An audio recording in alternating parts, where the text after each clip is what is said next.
Paano kung ipinanganak kang mayaman? Lumaki sa marangyang buhay at nakahanda na ang isang matagumpay na negosyo para sa'yo. Ngunit pinili mong talikuran ang lahat para sundin ang tawag ng iyong puso. Ito ang kwento ni Allison, isang dalagang doktor na handang iwan ang komportableng buhay para makatulong sa mga ordinaryong Pilipino. Ngunit paano kung ang pinakamalaking hadlang sa kanyang pangarap ay ang mismong taong pinakamamahal niya, ang kanyang ama? Ako si Skylar at sabay-sabay nating tunghayan ang kwento ni Allison. Nakaupo si Don Roberto Bermudez sa kanyang bagong upuan sa opisina. Regalo yon ng kanyang anak na si Allison. Hindi man mura ang upuang yon, marami namang doktor at physical therapist ang nagsasabing isa ito sa pinakamagagandang ergonomic chair sa merkado. Ipinagmalaki pa ni Allison na kaparehong modelo raw yon ang ginagamit ng isa sa mga sikat na doktor na hinahangaan niya. Natuwa noon si Don Roberto. Naramdaman niya ang pagmamahal at pag-aalala ng kanyang anak. Iniisip niya na mas magiging komportable ang mahabang oras niya sa trabaho.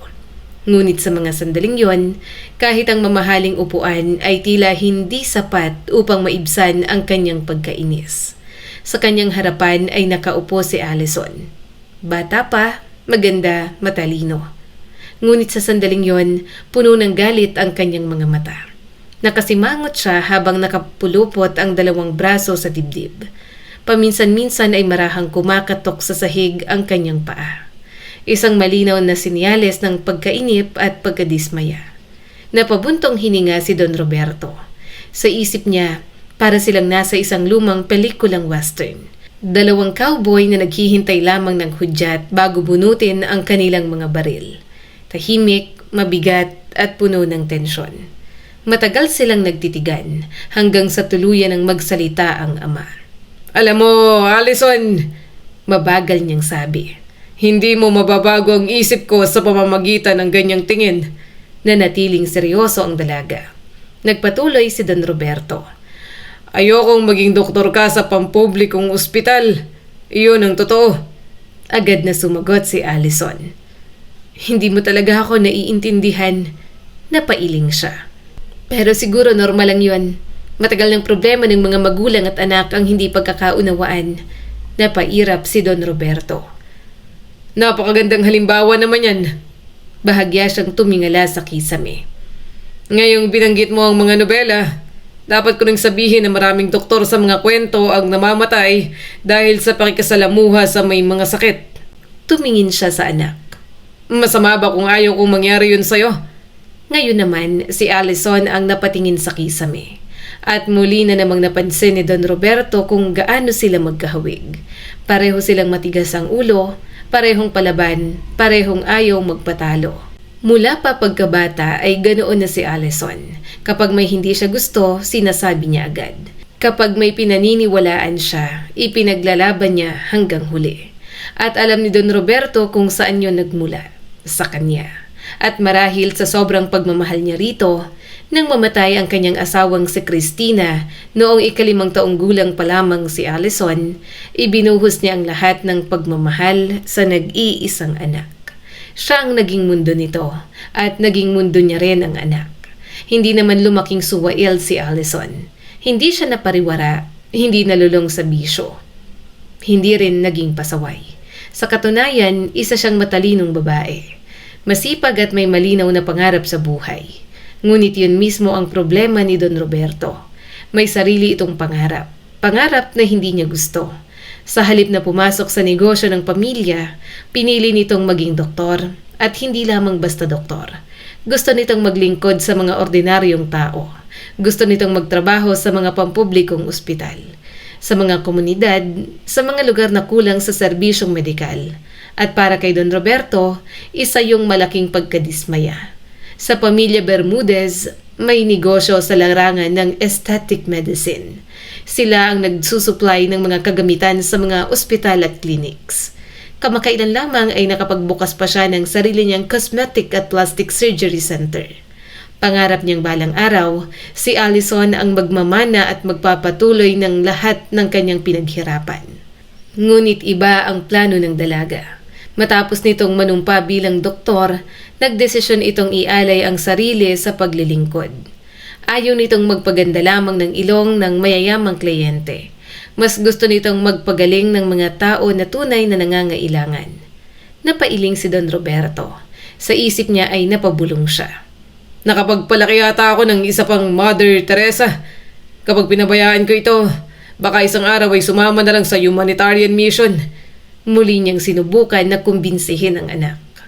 Allison, malumanay niyang sabi. Lumaki ka sa magandang buhay. Nag-aaral ka sa pinakamagagandang paaralan. Nagkaroon ka ng lahat ng oportunidad. Tapos ngayon ay gusto mong magtrabaho sa isang ordinaryong ospital. Napakunot noo si Allison. At ano naman ang masama doon? Mas tumalim ang kanyang boses. Nung una, ayaw mong mawala sa akin ng marangyang buhay. Ngayon naman ay sinusumbatan mo ako dahil doon? Itinaas niya ang dalawang kamay. Hindi naman ako pupunta sa ibang bansa. Dito lang ako sa Pilipinas magtatrabaho. Anong problema ron? Biglang uminit ang ulo ni Don Roberto. Paano kung sa isang liblib na probinsya ka mapunta? Anong makukuha mo ron? Walang magandang kinabukasan doon. Napabuntong hininga si Allison. Naglibot ang kanyang paningin sa opisina. Nakapaskil sa mga dingding ang mga larawan ng iba't ibang personalidad sa kasaysayan. Mga negosyante, mga siyentipiko, mga manunulat, mga taong nag-iwan ng marka sa mundo. Napadako ang kanyang tingin sa larawan ni Steve Jobs at bigla siyang lumingon sa ama. Papa, tahimik niyang sabi. Alam mo ba kung ano ang sinabi ni Steve Jobs bago siya namatay? Napahawak si Don Roberto sa tulay ng kanyang ilong. Pagod na siya sa pakikipagtalo. Ano? Sasabihin mo bang tama ang mga anak kapag sinuway nila ang mga magulang? O baka naman payo yon kung paano palayasin ang mga anak para matutong mabuhay? Napalingon si Allison. Hindi. Huminga siya ng malalim. Ang sabi niya, habang tumatanda tayo, mas nauunawaan natin na ang relong nagkakahalaga ng 1,000 piso at ang relong nagkakahalaga ng 100,000 piso ay pareho lang namang nagpapakita ng oras. Totoo rin na kahit gaano kamahal ang sasakyan mo, pareho pa rin ang kalsadang dinaraanan. At kahit gaano kalaki ang bahay mo, pwede ka pa rin malungkot at mag-isa. Naputol siya nang magsalita ang ama. At ano ang punto mo? Diretsyong tanong nito. Nagniningning ang mga mata ni Allison.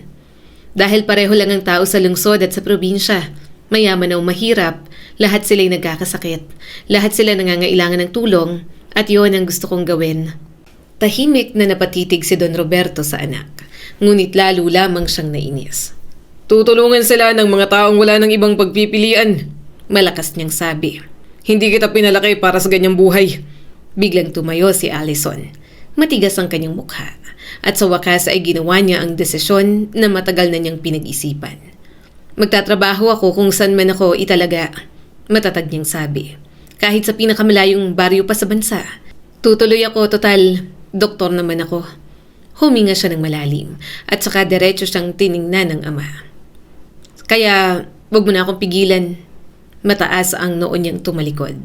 At bago pa man makasagot si Don Roberto, lumabas na siya ng opisina. Naiwang mag-isang negosyante, tahimik, nakatulala. Habang unti-unting napapagtanto na sa unang pagkakataon sa kanilang buhay, maaring hindi niya kayang kontrolin ang nag-iisa niyang anak. Tahimik na napatitig si Don Roberto sa pintuang kalalabas lamang ni Allison. Pagkatapos ay napabuntong hininga siya ng malalim. Alam niyang marangal ang hangarin ng anak. Ngunit para sa kanya, hindi pa rin nito nauunawaan kung paano talaga umiikot ang mundo. Sa karanasan ni Don Roberto, ang pera ay mas madaling lumapit sa tao na mayroon ng pera. Ang kapangyarihan ay lumalapit sa may impluwensya. At ang tagumpay ay madalas mapunta sa mga taong nasa tamang posisyon. Yun ang realidad na natutunan niya sa mahabang panahon ng pagninegosyo. Ngunit si Allison parang handang itapon ang lahat ng pribilehiyong ibinigay sa kanyang buhay. Lumaki itong hindi kailanman nagutom, hindi kailanman kinailangang mamroblema kung saan kukuha ng pambayad sa matrikula, hindi kailanman natulog ng walang laman ng tiyan. Kaya para kay Don Roberto, hindi nito alam kung gaano kahirap maging mahirap. Napatingin siya sa larawan ni Steve Jobs na nakasabit sa dingding. Bahagya siyang napasimangot. Kung ano-ano kasing ideyang nilalagay mo sa ulo ng anak ko. Pagkatapos ay ibinaling niya ang tingin sa isang lumang litrato sa ibabaw ng mesa. Larawan yun ni Allison noong bata pa ito. Nakasuot ito ng dilaw na bestida. Nakangiti, masaya, at hawak ang kanyang kamay. Napangiti si Don Roberto, ngunit agad din yung napalitan ng pag-aalala. Kapag naranasan niyang mamuhay sa probinsya, mahina niyang bulong. Maintindihan niya rin kung gaano siya nagkakamali. Sa kanya ma-appreciate ang lahat ng ginawa ng daddy niya para sa kanya. At doon, biglang may pumasok na ideya sa kanyang isip. Parang ilaw na biglang umilaw sa ulo ng isang karakter sa comics. Napatuwid siya ng upo at agad kinuha ang telepono. May isang tao siyang kailangang tawagan. Makalipas ang ilang segundo ay may sumagot sa kabilang linya. Hello, Dennis. Masiglang bati ni Don Roberto. Kumusta ka na? Narinig niya ang mahinang tawa ng kaibigan. Ayos naman, unti-unti pero sigurado. Salamat sa sponsorship mo nun, malaking tulong yon. Masaya akong marinig yan. Seryoso na ngayon ang tono ni Don Roberto. May itatanong sana ako. Sige, ano ba yun? May impluwensya ka pa ba sa assignment ng mga bagong doktor at medical interns? Hindi nag-atubiling sumagot si Dennis. Oo naman, bakit? Ngumiti si Don Roberto. Katatapos lang ng anak kong mag-aral at gusto raw niyang tumulong sa mga tao. Doktor pala. Oo. Saan mo gustong ma-assign? Sa Maynila? Sa isang pribadong ospital? Sa magandang medical center? Napangisi si Don Roberto. Hindi. Saglit siyang tumahimik bago nagsalita. Ipadala mo siya sa pinakamalayong lugar na kaya mong hanapin. Natahimik ang kabilang linya. Akala ni Dennis ay nagbibiro lang siya. Ngunit nagpatuloy si Don Roberto. Yung lugar na halos wala nang gustong pumunta. Yung tipong kailangan mo pang bumiyahe ng ilang oras para makarating sa ospital. Yung malayong malayo sa lungsod. Makalipas ang ilang segundo, biglang natawa si Dennis. Grabe ka naman, Don Roberto. Nagbibiro ka ba? Hindi. Matigas niyang sagot. Seryoso ako. Ipadala mo siya sa pinakamahirap na assignment na meron. Sa pinakamaliblib na lugar. Kung may baryong nakalimutan ng mapa, dun mo siya ipadala. At doon nagsimula ang kakaibang pakikipagsapalaran ni Allison. Nagpasya si Don Roberto na ipadala ang kanyang anak sa isang malayong lugar. Umaasa siyang magbabago ang isip nito. Iniisip niya na kapag nalaman ni Allison kung saan siya mapupunta, agad itong uurong. Baka hindi na nga mag-impake. Baka kusang bumalik sa negosyo ng pamilya. Ngunit nagkamali siya. Dahil si Allison ay determinado. Gusto niyang patunayan sa kanyang ama na hindi pera ang sukatan ng tagumpay. Kaya nang matanggap niyang assignment, wala siyang reklamo. Agad siyang naghanda at nagtungo sa isang malayong bayan sa probinsya ng Pilipinas. Isang lugar na tinatawag na Mahabang Burol. Tahimik, simple at malayo sa magulong syudad. Mahaba ang naging biyahe ni Allison. Dumaan siya sa mga bundok, sa mga palayan, sa makikitid na kalsadang napapalibutan ng mga puno. Habang papalayo siya sa lungsod, mas lalo niyang nararamdaman ang kakaibang kalayaan. Pagdating niya sa bayan ay ipinakita sa kanya ang bahay na titirhan niya. Simple lang ito, isang palapag gawa sa konkreto. May maliit na bubong na yero at katulad ng karamihan sa mga bahay sa lugar.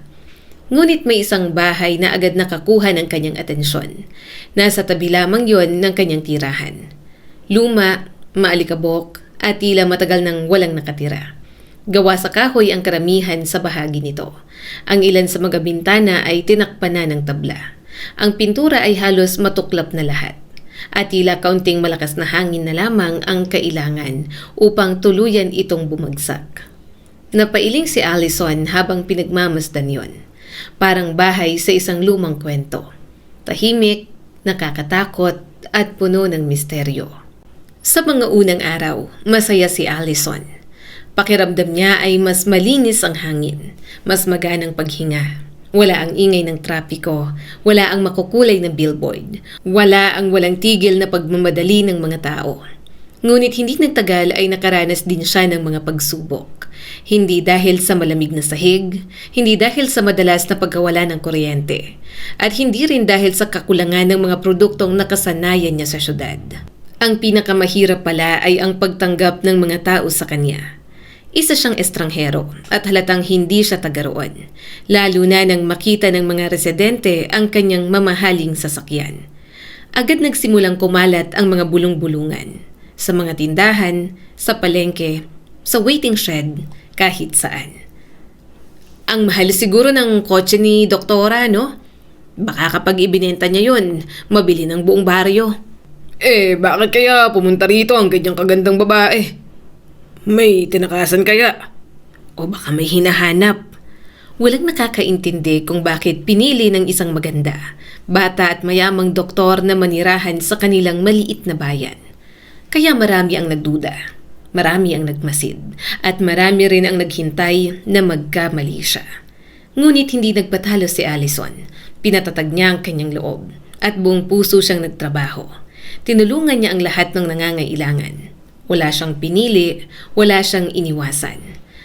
Bagong doktor pa lang siya noon. Hindi pa siya napapagod sa propesyon. Hindi pa siya nawawalan ng malasakit.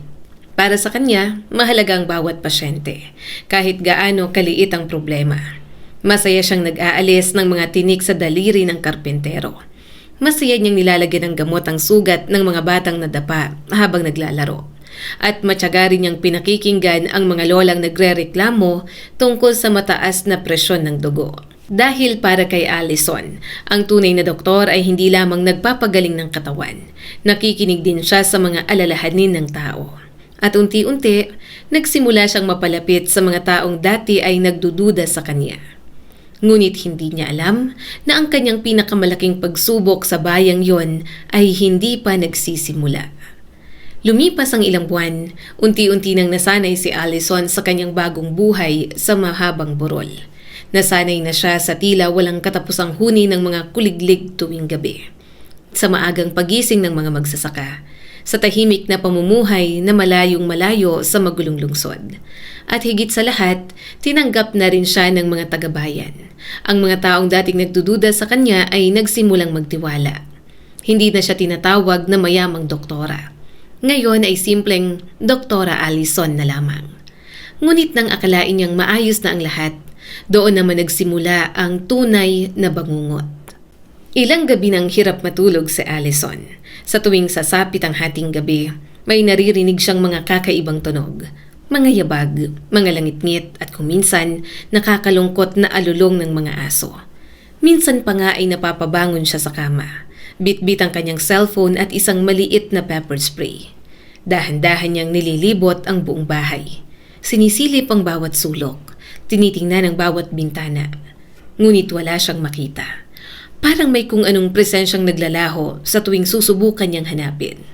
Dahil sa kakapuyat, nagsimula nang mapansin ng mga pasyente ang kanyang kalagayan. Isang umaga, habang sinusukat niya ang presyon ng dugo ng isa sa kanyang regular na pasyente, napailing ang matanda. Doktora, sabi ni Aling Celia, mas inaalagaan mo pa yata kami kaysa sa sarili mo. Napatingin si Allison. Bakit naman po? Tingnan mo nga ang sarili mo. Diyos ko, namumutla ka. Para ka ng multo. Napatawa si Allison. Salamat naman po sa magandang papuri. Ngunit hindi niya maitago ang paghikab. Tinakpan niya ang bibig gamit ang palad. Sa totoo lang po, hindi kasi ako masyadong nakakatulog. Araw-araw may naririnig akong kung ano-anong ingay sa gabi.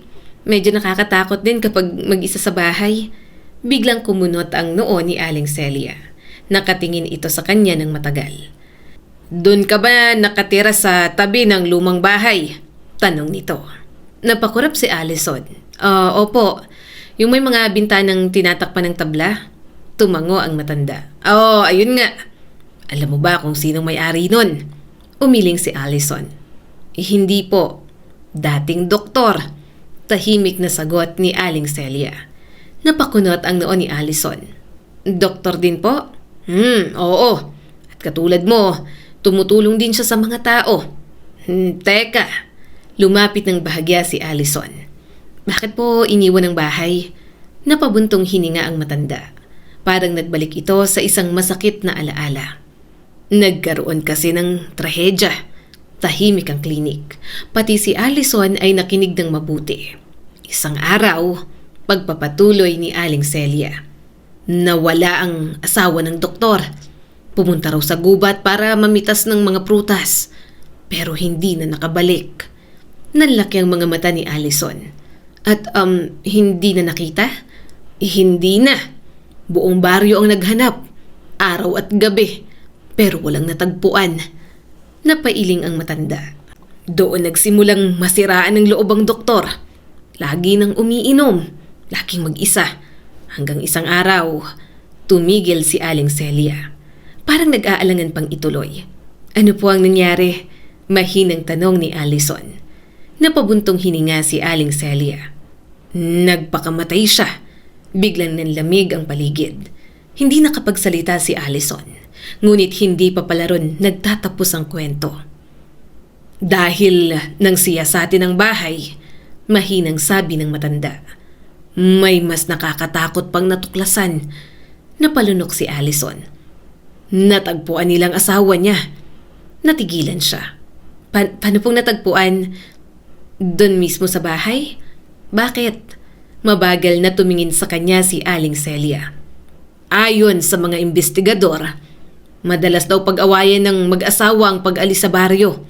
Gustong lumuwas ng babae. Ayaw naman ng doktor. Isang gabi, nauwi sa matinding pagtatalo. Pagkatapos nun, tumahimik ang matanda. Parang hirap na hirap itong ikwento ang sumunod. Sa galit daw, nasaktan niyang kanyang asawa. At hindi na ito nabuhay. Napahawak si Allison sa dibdib. Hindi niya inaasahan ang narinig. Nag-iwan daw siya ng sulat, patuloy ni Aling Celia. Punong-puno ng pagsisisi. At dahil hindi niya kinaya ang konsensya, tinapos din niya ang sarili niyang buhay. Napailing ang matanda. Simula noon, marami nang nagsasabing may nagpapakita ron. May mga naririnig na yabag. May nakikitang ilaw. May mga aninong gumagalaw sa mga bintana. Pero walang naglalakas loob na sumilip. Tahimik si Allison. Bilang doktor, hindi siya naniniwala sa multo. Hindi siya naniniwala sa mga kwentong walang siyentipikong paliwanag. Hindi rin siya naniniwala sa mga engkanto, lamang lupa at iba pang kwentong madalas niyang marinig mula sa mga matatanda sa baryo. Ngunit sa hindi maipaliwanag na dahilan, nangilabot siya. Dahil ang mga yabag na binabanggit ni Aling Celia, eksaktong katulad ng mga naririnig niya gabi-gabi. Masyadong naging abala ang araw na yon para mag-isip pa siya tungkol sa multo. May isang tsoper ng traktora na malalim ang hiwa sa kamay. Kailangan niya itong tahiin. Habang ginagawa yon ay halos maiyak ang lalaki. Kaya pagkatapos niyang lagyan ng benda ang sugat, nilagyan pa niya ng maliit na palamuti ang tali. Para naman kahit papaano ay gumaan ang pakiramdam nito. Maya-maya naman ay may mga batang dinala sa klinik. Nakakuha ng impeksyon sa balat. Niyakap at hinalikan daw kasi ang mga pusang gala na nakita nila sa kalsada. Bukod pa roon ay tambak na dokumento ang kailangan niyang tapusin. Pagod na si Allison nang makauwi. Nakapagluto pa siya ng simpleng hapunan at halos bumagsak na siya sa kama. Ngunit bago pa siya makatulog, narinig na yon. Biglang bumukas ang kanyang mga mata. Nanigas ang buo niyang katawan. Muling umalingaw-ngaw ang tunog. Mas malakas, mas malapit. At ngayon, sigurado na siya. Hindi yon nanggagaling sa loob ng kanyang bahay. Dahan-dahan siyang bumangon at nakinig. Doon niya napagtanto, tama si Aling Celia. Sa maling direksyon pala siya naghahanap. Ang ingay ay nanggagaling sa katabing bahay. Sa lumang abandonadong bahay. Sa bahay ng dating doktor. Mabagal siyang lumapit sa bintana at bahagyang itinabi ang kortina. Pagtingin niya sa labas, napasinghap siya. Agad siyang umurong. May nakita siyang isang anino. Tiyak siyang may tao roon. Hindi siya nagkakamali. Nanlalamig ang kanyang mga kamay. Muli siyang sumilip at biglang may malakas na tumama sa kung saan. Kasunod noon ay parang may mahinang sigaw. Napaatras si Allison at nagsimulang pagpawisan ng malamig. Hindi ako pupunta roon, nanginginig niyang sabi. Hindi. Sinubukan niyang pakalmahin ang sarili at naalala niya ang mga horror movie na napapanood noon. Ang unang tuntunin ng mga taong gustong mabuhay, huwag kang papasok sa basement, huwag kang sasampa sa attic, at lalong huwag kang pupunta sa abandonadong bahay sa kalagitnaan ng gabi, lalo na kung mag-isa ka. Napailing si Allison. Hihintayin kong umaga, kapag maliwanag na, saka ko iimbestigahan. Hindi na niya napansin kung kailan siya nagsimulang maniwala sa mga pamahiin. Naalala niya ang sinasabi ng mga matatanda. Kapag tumilaok daw ang tandang sa madaling araw, nagtatago ang lahat ng masasamang espiritu. Hindi niya maalala kung si Aling Celia ba o si Aling Minda ang nagsabi nun. Pero sa mga sandaling yon, pakiramdam niya, gusto niyang bumili ng isang tandang para lamang sa seguridad. Kinabukasan ay day off ni Allison. Sa liwanag ng araw, parang nabawasan ang kanyang takot. Mas malinaw ang kanyang pag-iisip, mas makatwiran, mas lohikal. Kaya nagpa siya siyang alamin ng totoo. Kung may multo man, kailangan muna yung mapatunayan. At kung wala naman, baka yun ang dahilan ng kanyang insomnia. Huminga siya ng malalim at nagtungo sa bakuran ng katabing bahay. Tahimik ang paligid, walang tao, walang tunog. Dahan-dahan siyang naglakad. Bitbit ang cellphone na nagsisilbing flashlight. Nakita niya ang isang lumang kalan, isang sirang bangko, isang magaspang na mesa na halos kainin na ng panahon. Nung una, inakala niyang isa lamang itong ordinaryong abandonadong bahay. Ngunit habang mas marami siyang nakikita, mas lalo siyang naguguluhan. Dahil mayroon siyang isang bagay na napansin. May mga bakas ng bagong paggamit. May mga bagay na hindi dapat naroon kung tunay ngang walang nakatira. At doon niya unti-unting napagtanto ang isang nakakakilabot na katotohanan. Ang bahay na yon ay hindi pala ganap na abandonado. May nakatira pa rin doon. Dahan-dahang naglibot si Allison sa loob ng lumang bahay. Habang mas lalo niyang sinusuri ang paligid, mas lalo siyang nakukumbinse na may nakatira nga roon. Hindi naman makapal ang mga sapot ng gagamba sa lahat ng sulok. May mga bahagi ng bahay na tila regular na ginagamit. Sa isang sulok ay may nakita siyang mga balat ng prutas. May mga butil ng mais, may mga balat ng itlog, at parang may bakas ng kamakailang pagkain. Ngunit may isa pang bagay na nakapagpataas ng kanyang kaba. May mga lumang basahan, at sa mga yon, may mga tuyong mantsa ng dugo. Napakunot ang noo niya. Ayos na siguro to? Mahina niyang bulong. Sobra nang nakita ko. Dahan-dahan siyang umatras patungo sa pintuan. Handa na siyang umalis, ngunit biglang narinig niya ang langit-ngit. Umalingaw-ngaw yon sa buong bahay. Naniga si Allison at pagkatapos nun, may sumunod pang tunog. Parang maliliit na yabag. Mabilis, magagaan, parang may batang naglalakad sa loob ng bahay. Nanlaki ang kanyang mga mata. Biglang bumilis ang tibok ng kanyang puso. Sa isip niya ay nagsimula ng tumakbo ang kung ano-anong imahinasyon. Paano kung totoo ang sinasabi ni Aling Celia? Paano kung naroon talaga ang multo ng dating doktor? Paano kung ngayon mismo ay papalapit na ito sa kanya? Napakagat siya sa labi at halos gusto na niyang magdasal. Hindi na niya inisip ang pagiging lohikal.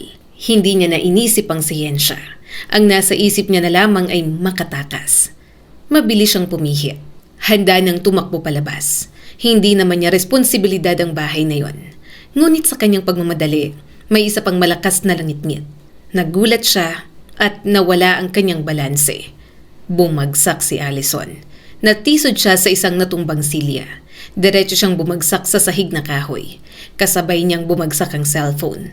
Tumalbog yon sa madilim na sulok. At biglang namatay ang ilaw. Nako! Napadaing si Allison. Sinubukan niyang tumayo, ngunit napasigaw siya sa sakit. Napilayan siya. Nabanat ang kanyang bukong-bukong. Napaupo siya sa sahig at sa sobrang inis sa sarili, parang gusto na niyang umiyak. Nakakahiya. Pumasok siya sa bahay na yon para maghanap ng multo. At ngayon, siya pa ang nasaktan. Malamang ay sira pa ang kanyang cellphone. Habang pinipilit niyang bumangon, may narinig siyang tinig. Mahina, malumanay. Gusto mo ba ng tulong? Biglang nanlamig ang kanyang buong katawan. Tumigil ang kanyang paghinga. parang umakit sa lalamunan ng kanyang puso. Dahan-dahan siyang umatras sa sahig, palapit sa pintuan. Sino? Pabulong niyang tanong. Sino nandyan? Sa mga sandaling yon ay handa na siyang makakita ng kung anong kababalaghan. Ngunit may isang sinag ng araw na pumasok sa pagitan ng mga tablang nakatakip sa bintana. May isang anyo ang lumitaw. At nang makita niya ito, halos mapasinghap siya. Isang bata. Diyos ko, bulong niya sa sarili. Bata lang pala. Payat na payat ang batang lalaki. Mukhang nasa 9 o 10 taong gulang pa lamang. Magulang kulay ng kayumangging buhok nito. May mga sapot pa ng gagamba sa ilang hibla. Halatang matagal na itong nagtatago sa bahay. Ngunit ang higit na kapansin-pansin ay ang mga mata nito. Matalas, maingat, at puno ng pagdududa. Parang isang batang matagal nang natutong mag-ingat sa mundo. Masakit ba? Muli nitong tanong. Napakurap si Allison. Nagtataka siya. Kahit mukhang takot din ang bata sa kanya, ito pang nag-aalala. Anong ginagawa mo rito? Tanong niya. Diretsyong sumagot ang bata. Dito ako nakatira. Natigilan si Allison. Nakatira ka rito? Tumango ang bata. Mag-isa? Nagkibit balikat ito. Parang normal lamang ang bagay na yon. Dati kasama ko ang mama ko sa kabilang bayan. Mahinang sabi nito. Pero namatay siya 2 taon nang nakalipas. Biglang lumambot ang puso ni Allison. Tahimik siyang nakinig. Dinala ko sa ampunan pagkatapos nun. Patuloy ng bata. Hindi naman malayo rito. Itinuro nito ang isang direksyon. Parang makikita agad yon mula sa bahay. Ngunit syempre, hindi yun tanaw ni Allison. Lumapit ang bata. Dito, sumandal ka muna, tutulungan kita. Doon napansin ni Allison ang isa pang bagay. Pilay rin ang bata. May isa itong paa na nakabalot sa maruruming basahan. Anong nangyari sa paa mo? Tanong niya. Napakamot sa ulo ang bata.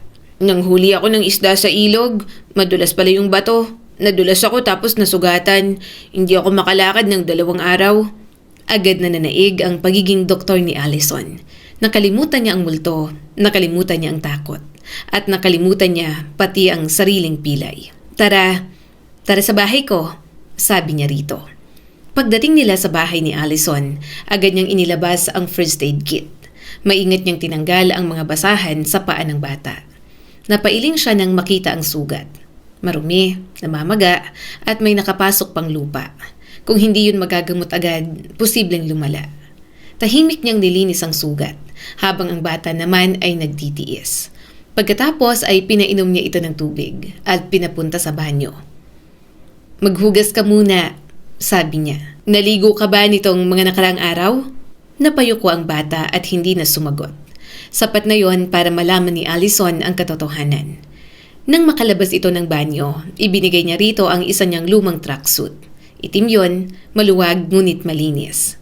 Pagkatapos ay pinaupo niya ito sa hapagkainan at naghain ng pagkain. Tahimik niyang pinanood kung paano nilamon ng bata ang pagkain. Parang ilang araw nang hindi nakakakain ng maayos. Doon niya napagtanto kung gaano ito kagutom. Maya-maya nagsalita siya. Ano nga palang pangalan mo? Ako po si Kyle. Mahinang sagot ng bata. Ngumiti si Allison. Ako naman si Doktora Allison. Tumango si Kyle. Pagkaraan ng ilang sandali ay nagtanong siya. Kyle, bakit ka tumakas sa ampunan? Biglang tumigil ang bata sa pagkain at saka suminghot. Masama doon. Mas mabuti pang mag-isa. Napakunot noo si Allison.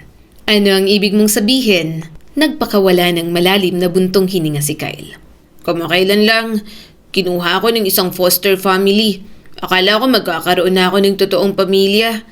Yumuko siya ngunit unti-unting namula ang kanyang mga mata. Pero ibinalik nila ako. Nanikip ang dibdib ni Allison. At simula nun, tinatawag nila akong asong gala. Tawag din nila sa akin sirang bata. May depekto. Napahinto siya. At saka mabilis na tumingin kay Allison. Parang takot na baka isipin din ito ang parehong bagay. Hindi naman ako masama. Mabilis niyang paliwanag. Wala naman akong ginawang masama. Hindi ko kasalanan. Naging mabait naman ako. Sinubukan ko talaga. Unti-unting nanginig ang kanyang boses at sa unang pagkakataon, nakita ni Allison ang tunay na sakit na matagal nang dinadala ng batang yun. Hindi ang sugat sa paa, kundi ang sugat sa kanyang puso. Tahimik na nakinig si Allison habang nagsasalita si Kyle. Punong-puno ng lungkot ang boses ng bata. Hindi naman po ako masama. Mahina niyang sabi. Yung anak nilang may galit sa akin. Palagi siya nagsisinungaling, sinasabi niyang sinasaktan ko raw siya, na sinisira ko raw ang mga gamit nila. Pero hindi naman yun totoo. Napasinghot si Kyle. Pinaniwalaan nila ang sarili nilang anak at pagkatapos, binalik nila ako sa ampunan. Parang may kumurot sa puso ni Allison. Hindi niya maintindihan kung paano nagawa ng mga taong yon na bigyan ng pag-asa ang isang bata. At pagkatapos ay basta na lamang itong itapon. Parang isang bagay na wala ng halaga. Tahimik siyang naupo sa tapat ni Kyle at maingat na nagtanong. Gaano ka na katagal namumuhay mag-isa? Nag-isip ang bata. Mga 1 linggo o baka 2 linggo, sagot nito. Nagtatago ako sa bahay kapag umaga. Pagdating ng gabi, saka ako lumalabas para maghanap ng makakain. Napakunot si Allison. Paano ka nabubuhay? Nagkibit balikat si Kyle. Nagnanakaw po ako ng prutas, minsan itlog. Wala namang pumupunta sa bahay na yon. Takot silang lahat. Tahimik si Allison. Hindi niya alam kung ano ang dapat gawin. Isa siyang doktor, hindi social worker. Hindi rin siya handa para sa sitwasyong ito. Ngunit bago siya makapag-isip, tumingin sa kanya si Kyle. Puno ng pagmamakaawa ang mga mata nito. Doktora, mahina nitong sabi. Hindi mo naman po ako ibabalik sa ampunan, di ba? Parang may bumara sa lalamunan ni Allison. Nagpatuloy ang bata. Kapag ibinalik mo ko ron, tatakas lang ulit ako. Nanginginig ang kanyang boses. At sa sandaling yon, tuluyang bumigay ang puso ni Allison. Ngumiti siya ng marahan at hinaplos ang magulo nitong buhok. Huwag kang mag-alala, hindi kita ibabalik, malumanay niyang sabi. Nanlaki ang mga mata ni Kyle at sa unang pagkakataon, may liwanag na sumilay sa kanyang mukha. Samantala, malayo roon ay nagmamaneho si Don Roberto, lulan ng kanyang malaking SUV. Habang binabaybay ang mga kalsada ng probinsya, ilang linggo na niyang hindi nakakausap si Allison. Hindi ito sumasagot sa tawag at dahil nabasag pala ang cellphone nito, tuluyan itong nawala sa kanyang radar. Bagamat hindi niya pinapakita, nag-aalala siya. Maraming masasamang posibilidad ang sumagi sa kanyang isip. Baka may nangyari rito, baka nagkasakit, baka nasaktan. Kaya nagpa siya siyang puntahan mismo ang anak. Sa totoo lang, umaasa pa rin siya na babalik si Allison sa Maynila. Naaaming nagkamali ito. At sasabihin na tama ang kanyang ama. Ngunit hindi ganon ang nangyari. At ang realidad na kanyang nadatnan ay mas nakakagulat pa. Matapos magtanong-tanong sa ilang tindahan, nalaman niya kung saan nakatira si Allison. Si Doktora Allison, sabi ng isang tindera. Nasa 5 bahay po yon, yung may asul na bubong. Pagkatapos ay kumuha pa ito ng ilang supot ng biskwit at candy. Ibigay niyo ho ito sa kanya. Nagulat si Don Roberto. Para saan? Ngumiti ang babae. Pasasalamat ho, dahil kay doktora gumaling na ako. Mas maayos na ang pakiramdam ko ngayon. Pagkatapos ay dagdag pa nito. Pakibati na rin ang kapatid niyang si Kyle. Parang natigilan si Don Roberto. Kapatid? Oho, kapatid niyang lalaki, si Kyle. Napakurap siya at halos mapamura sa gulat. Kailan pa nagkaroon ng kapatid ang anak ko? Dali-dali siyang nagtungo sa bahay at maya-maya'y nakita niya ito sa ilalim ng lilim ng puno ng mangga. May batang lalaki na namimitas ng bunga at sa hindi kalayuan, nagluluto si Allison. Allison!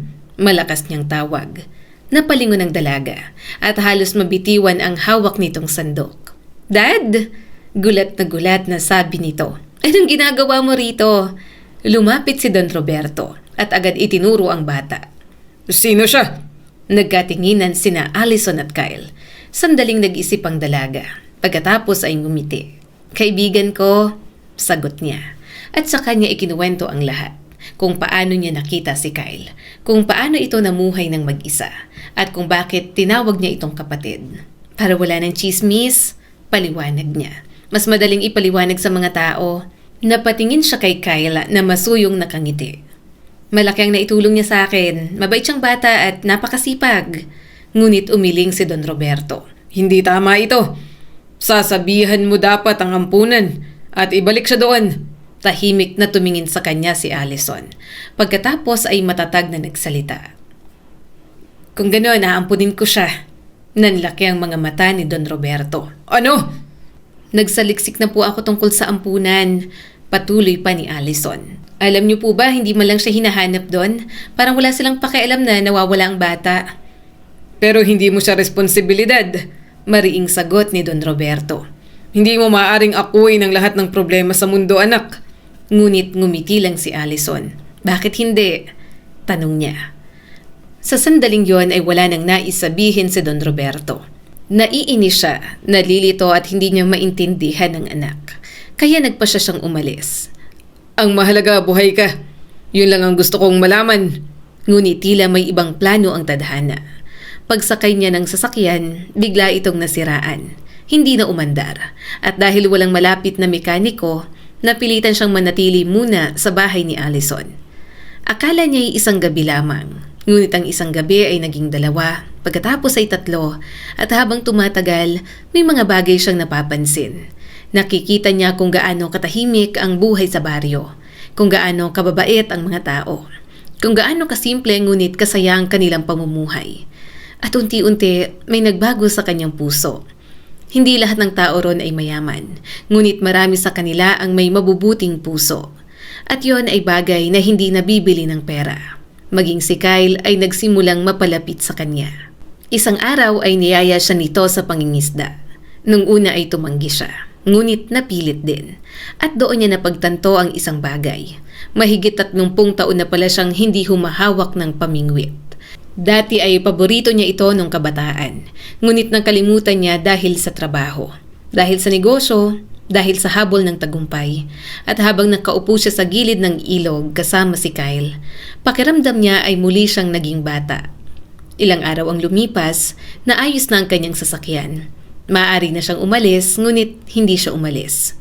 Nandito na rin naman ako, sabi niya. Isa pang araw. Pagkatapos ay isa pa, at isa pa, at isa pa. Hanggang sa tuluyan ng mapalapit ang kanyang loob kay Kyle. At isang araw, gumawa siya ng desisyon na hindi inaasahan ni numan. Formal niyang inasikaso ang legal na pag-aampon sa bata. Nang matapos ang proseso, masayang-masayang niyakap ni Kyle ang kanyang bagong ama. Mahigpit, parang natatakot na mawala ito. Napakamot na lamang sa ulo si Don Roberto. At kunwari ay iritado. Kailangan ko ng kasama sa pangingisda, bulong niya. Ngunit halata naman ang saya sa mukha nito. Sa gilid naman, tahimik na pinunasan ni Allison ang mga luhang bumabagsak sa kanyang mga pisngi. Lumipas ang maraming taon, lumaki si Kyle, nagtapos ng pag-aaral at naging isang mabuting binata. Kalaunan, natagpuan ni Don Roberto ang matagal na niyang hinahanap. Isang taong mapagkakatiwalaan niyang magpatuloy ng kanyang negosyo. At ang taong yon, si Kyle. Ang batang minsang itinuring na walang halaga, ang batang minsang itinapon ng mundo. Samantala, si Allison naman ay umalis sa mahabang burol. Na-promote siya at nagkaroon ng mas mataas na posisyon sa larangan ng medisina. Ngunit kahit gaano kalayo ang marating, hindi niya kailanman nakalimutan ang maliit na baryong yon. Madalas pa rin silang bumalik. Si Allison, si Don Roberto at si Kyle. Dahil sa lahat ng lugar na kanilang napuntahan, may kakaibang bagay sa mahabang burol. Doon kasi nila natagpuan ang mga bagay na matagal nilang hinahanap. Isang pamilya, isang tahanan, at isang dahilan para maging mas mabuting tao. Minsan, ang mga taong sa tingin ng iba ay pabigat o walang halaga, ang siyang nagdadala ng pinakamalaking biyaya sa ating buhay. Ang tunay na pamilya ay hindi lamang nabubuo sa dugo o apelido, kundi sa pagmamahal, pagtanggap at malasakit sa isa't isa.